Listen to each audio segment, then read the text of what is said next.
Now, from 21Alive Plus, this is your Fastcast. Good morning. We are taking a live look over downtown Fort Wayne to kick off your Wednesday morning.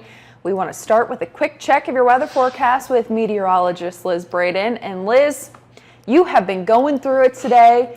We could barely do the weather all morning long. I don't know what it is in the air this week, but we're finally working. We can bring you the forecast here in the Fastcast. Yeah, seriously. It's like I was on tech support for about an hour and a half. What a nightmare in the middle of the show. It's just been a hard morning, you know. It's the midweek lull. Yep. I always say it. Listen, it's a Wednesday. If the bare minimum I can give you on this day is that it's going to be sunny, then so be it. Hey, there we go. The little wins. The little wins. So let's talk the latest on that. As Jess has in the lower bar, which is perfect for today, it is the chilliest day of the week. In fact, I know my weather. Yeah, sometimes you sit around during that 4:30 show and you're just listening.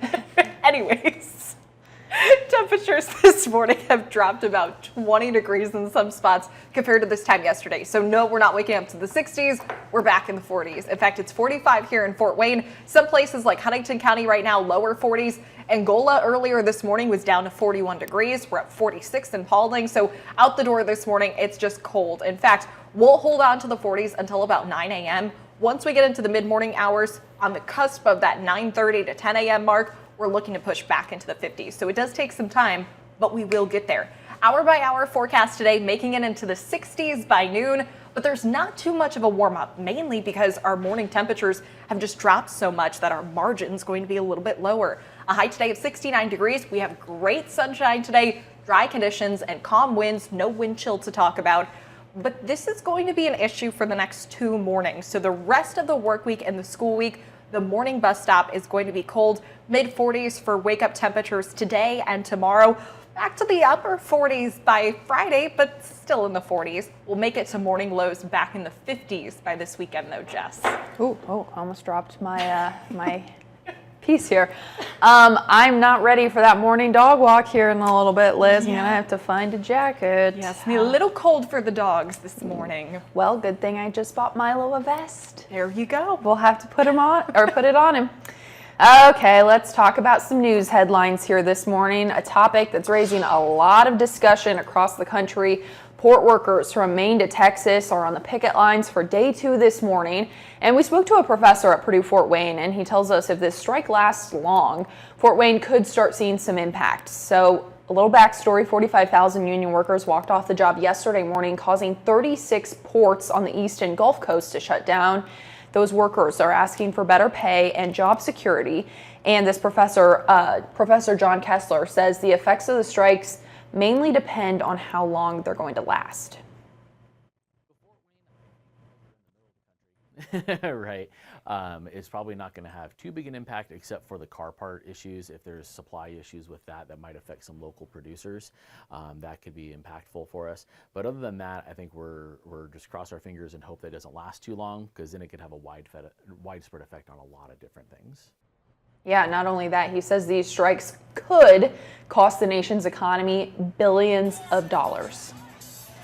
Okay, we're going to talk about the debate that happened last night. The vice presidential candidates went head-to-head in New York City, and it was the first and likely only time they're going to meet on the stage. These debates between vice presidents have historically really not had a huge noticeable impact on elections, but this year the race is just so close that both of these candidates are just hoping to gain any momentum that they can. So last night, if you didn't see it, both microphones remained on for most of the debate, unlike those of the presidential debate. And that kind of allowed for several exchanges between the two of them, including a little bit on their stance of increasing violence in schools. Take a listen to this.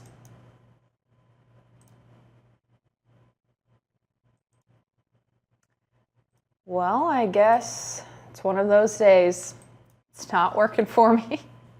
This just goes to show, Liz, we're going through it over here. Okay, well, if you didn't see the debate, there is a lot to talk about on the debate. I would have loved to, be able to play you guys a little bit of sound from that, but of course that is all over and we have more information on our website. Again, sorry about that. It's just the Wednesday we're just going through it here, I guess. Okay, Liz, this is the story I was telling you I was excited about. We're going to bring a little positivity after our little downfall here. This is a low moment for me, our video not working over here on the digital desk.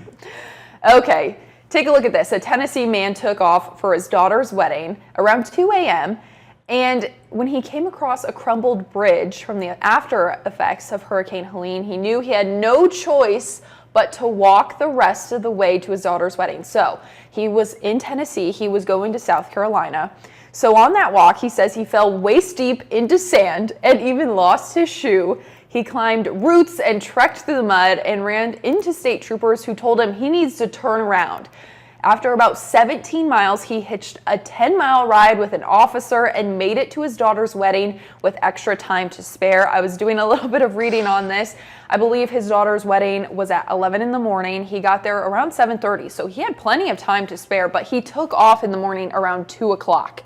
And he's also a marathon runner, so he was already prepared for this. This was probably nothing for him, but crazy. Yeah, I mean, seriously, but I feel like that really goes to show, like, some parents' love just has, like, no bounds, and he was like, nothing is going to stop me. So kudos to him. That's really impressive. Yeah, as somebody who's getting married next summer, I would hope nothing terrible would ever happen, but it makes for a great story. Wow, yeah.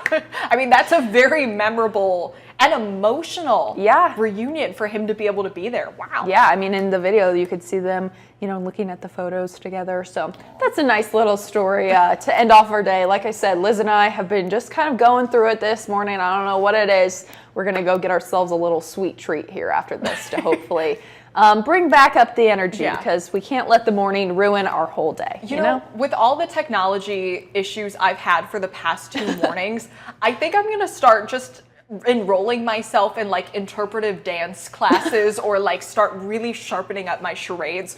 That way if the weather graphics go down, I'm like 50 degrees. Maybe you should take some tech classes. You know what? That might be more helpful. But if you guys want to see Liz doing interpretive dance on air, well, I guess hope for some more issues.